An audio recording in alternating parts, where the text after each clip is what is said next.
اعوذ باللہ من الشیطان الرجیم، بسم اللہ الرحمن الرحیم۔ ریشم پہننے کی ممانعت۔ نبی علیہ الصلوۃ والسلام نے ارشاد فرمایا کہ دنیا میں ریشم کا کپڑا پہنائے گا تو وہ آخرت میں نہیں پہنے گا۔ تو حضرت عمر رضی اللہ تعالیٰ عنہ سے مروی ہے کہ نبی پاک صلی اللہ علیہ وسلم نے ارشاد فرمایا من لبس الحریر فی الدنیا لم یلبسہ فی الآخرہ، جو دنیا میں ریشم کا کپڑا پہنے گا وہ آخرت میں نہیں پہنے گا۔ مطلب یہ ہے کہ وہ جنت میں نہیں جائے گا۔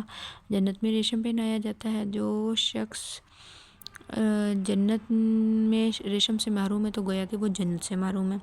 تو یہاں سے یہ بات معلوم ہوتی ہے کہ مردوں کے لیے ریشم پہننا گناہ کبیرہ ہے، البتہ عورت کے لیے حلال ہے۔ سونا اور ریشم یہ دونوں چیزیں عورتوں کے لیے حلال ہے، لیکن مردوں کے لیے ان کا استعمال کرنا حرام ہے۔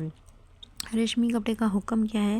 حضور علیہ الصلوۃ والسلام نے فرمایا کہ یہ تیرے پاس اس لیے نہیں بھیجا تھا کہ تو اس کو پہنے، میں تیرے لیے اس لیے بھیجا تھا کہ تو اس کو بیچ کر اس کی قیمت سے نفع اٹھائے۔ حضور علیہ الصلوۃ والسلام کے پاس کچھ کپڑے آئے، ان میں سے ایک ریشمی کرتا تھا، اور نبی علیہ الصلوۃ والسلام نے حضرت عمر رضی اللہ تعالیٰ عنہ کو بھیج دیا۔ حضرت عمر رضی اللہ تعالیٰ عنہ خدمت میں حاضر ہوئے اور فرمانے لگے کہ یا رسول اللہ، میں نے آپ سے سنا ہے کہ آپ ریشم کے پہننے سے منع فرماتے ہیں اور آپ کی مجھے کرتا عطا کر رہے ہیں۔ تو آپ علیہ الصلوۃ والسلام نے فرمایا میں نے تیرے پاس اس لیے نہیں بھیجا تھا کہ تو پہنے، بلکہ میں نے اس لیے بھیجا تھا کہ تو اس کو بیچ کر اس کی قیمت کو کام میں لے آ۔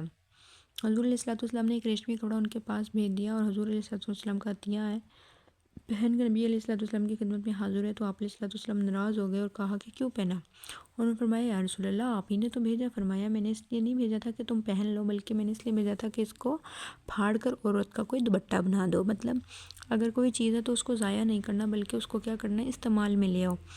تو حضرت عمر فاروق رضی اللہ تعالیٰ عنہ کی ایک روایت نبی علیہ الصلوۃ والسلام نے ارشاد فرمایا کہ ریشمی کپڑا تو وہ پہنتا ہے جس کا آخرت میں کوئی حصہ نہیں ہو۔ تو حضور علیہ السلام جب سفر سے ایک مرتبہ تشریف لائے تو عادت مبارکہ یہ تھی کہ سفر سے جب واپس آتے تو سب سے پہلے اپنی بیٹی فاطمہ رضی اللہ عنہا سے ملتے تھے، اور جب جاتے تھے تو سب سے آخر میں ان سے مل کر جاتے تھے۔ تو معمول کے مطابق نبی علیہ السلام ان سے ملنے کے لیے گئے تو دیکھا انہوں نے ایک منقش پردہ لٹکایا ہوا ہے گھر کے دروازے پر، اور حضرت حسنین رضی اللہ تعالیٰ کو چاندی کے کنگن پہنائے ہوئے ہیں۔ نبی علیہ السلام ملے ہی نہیں، بلکہ وہیں سے واپس تشریف لے آئے۔ وہ بھی آخر حضور علیہ السلام کی صاحبزادی تھی، سمجھ گئی کہ نبی علیہ السلام کیوں ناراض ہوئے۔ وہ پردہ اتار دیا اور حسنین کے کنگن بھی اتار دیا۔ اب ان دونوں نے ہاتھ میں کنگن پکڑے ہوئے اور دونوں جو ہیں وہ نانا جان کے پاس پہنچ گئے امی جی کی شکایت کرنے کے لیے کہ ہمارے کنگن انہوں نے اتارے۔ نبی علیہ السلام کی آنکھوں میں آنسو ہے اور ارشاد فرمایا کہ بلال فلاں بڑھئی کے پاس ایک خاص قسم کی لکڑی ہے، حسنین اور فاطمہ کے لیے اس لکڑی کے کنگن بنا کر لاؤ۔ میں نہیں چاہتا کہ محمد صلی اللہ علیہ وسلم کے گھر کے لوگ اپنی ساری چیزیں دنیا میں ہی برت کر چلے جائیں۔ تو نبی علیہ السلام کے گھر کا نقشہ تھا، امہات المومنین کے پاس کچھ نہیں تھا، یہ بھی نہیں تھا، بلکہ مزاج ایسا تھا کہ ان کا مزاج ہی ایسا بنا دیا گیا۔ اور عورتوں کو شوہر پر تو کچھ تھوڑا سا نخرہ بھی ہوتا ہے اور کچھ تھوڑا سا دباؤ بھی، اور بعض چیزیں جو ہیں وہ زور زبردستی سے بنوا بھی لیتی ہیں۔ ایک دانا کا قول ہے نا کہ عورت یا ناراض ہو کر منوا لیتی ہے یا پھر ہنس کے منوا لیتی ہے، اس کا رونا اور ہنسنا دونوں ادائیں بس اللہ کی پناہ۔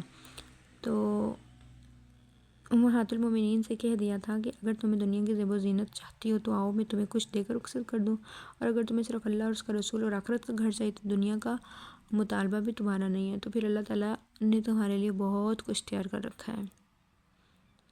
تو یہ تمام کی تمام ازواج مطہرات جو تھیں حضور علیہ السلام کے پاس اس شرط سے تھیں کہ ایک سوئی کا مطالبہ بھی نہیں کریں گی اور کبھی حرف شکایت بھی زبان پر نہیں لائیں گی۔ آج